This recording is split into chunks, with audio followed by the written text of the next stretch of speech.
భాగ్యం ఇంట్లో ప్రేమ తుడుస్తూ ఉంటే ఒక్కసారిగా ధీరజ్ ప్రేమను ఆపుతాడు. ఇక అక్కడ ఉన్న భాగ్యం ప్రేమకు చెప్పినట్టే నడుము నొప్పి అని సాకు చెప్తూ ఉంటుంది. పర్లేదు అత్తయ్య, నేను తుడుస్తాను. మా నాన్నగారు బాధ్యతతో పాటు ఇంటి పని కూడా నేర్పించారు అని ధీరజ్ చెప్తూ తుడవడానికి సిద్ధపడతాడు.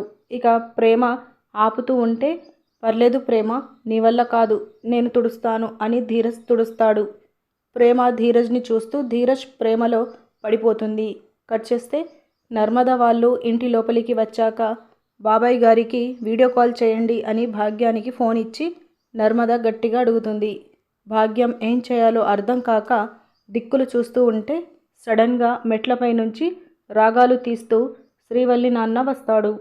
అందరికీ నమస్కారం చెప్పి ఓవర్ యాక్షన్ చేస్తూ ఉంటాడు. ఇక నర్మద భాగ్యం వాళ్ళని నిలదీస్తుంది. ఇక ఏదో చెప్పి వాళ్ళు తప్పించుకుంటారు. నర్మద చాలా ఫీల్ అవుతుంది. కట్ చేస్తే శ్రీవల్లికి మెడలో నల్ల పూసలు వేయడానికి ప్రేమ నర్మద రెడీ చేస్తూ ఉంటారు.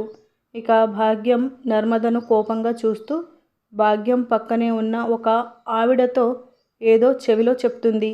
ఇక భాగ్యం మాటలు విన్న ఆ ఆవిడ నల్ల పూసలు ఎందుకు వేస్తారు అని అడుగుతూ మీ వియ్యపురాలి కోడళ్లకు నల్ల పూసలు లేవేంటి అని వెటకారంగా అడుగుతుంది. ఇక అలా నల్ల పూసల గురించి చెప్తూ ప్రేమ నర్మదను చాలా అవమానిస్తూ వాళ్ళకి 16 రోజుల పండగ జరగలేదు, లేచిపోయి పెళ్లి చేసుకున్నారు కాబట్టి అని భాగ్యం అంటూ చాలా మాటలు అంటుంది. వాళ్ళ మాటలు వింటున్న ధీరజ్ సాగర్కు కూడా చాలా కోపం వస్తూ ఉంటుంది. ఇక వేదవతి వదిన గారు అని అడ్డుపడి ఇప్పుడు జరుగుతుంది ఏంటి, మీరు మాట్లాడేది ఏంటి, నా ఇద్దరి కోడళ్ళ గురించి ఆమెకు చెప్పడం అవసరమా అని వేదవతి ఆపుతుంది. ఇక నర్మద ప్రేమ ఏడుస్తూ చాలా బాధపడతారు. ఇక భాగ్యం కూడా బాధపడుతున్నట్టు చేస్తూ వాళ్ళు నా కూతురు లాంటి వాళ్ళే, ఏడవకమ్మా అని నర్మదను అంటుంది. ఇక వేదవతి ఇద్దరి కోడళ్లను ఓదారుస్తుంది.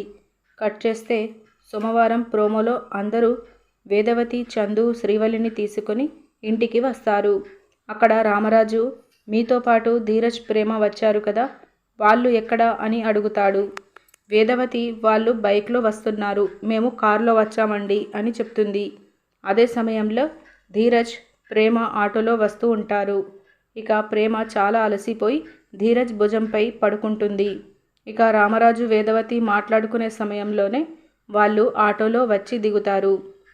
ఇదేంట్రా ఆటోలో వస్తున్నారు అని రామరాజు ధీరజ్తో అడుగుతాడు. బైక్ రిపేర్ అయింది నాన్న, అందుకే ఆటోలో వచ్చామని ధీరజ్ చెప్తాడు. ఇక రామరాజు ఒక్కసారిగా కోపంతో ఏంట్రా నువ్వు చేసిన పని, బైక్ రిపేర్ చేయించుకొని రావాలి కదా, ఇలా బాధ్యత లేకుండా ఎన్నాళ్ళు ఉంటావు అని గట్టిగా తిడుతూ ఉంటాడు. రామరాజు ధీరజ్ని చాలా తిడుతూ ఉంటే శ్రీవల్లి నవ్వుతూ ఉంటుంది.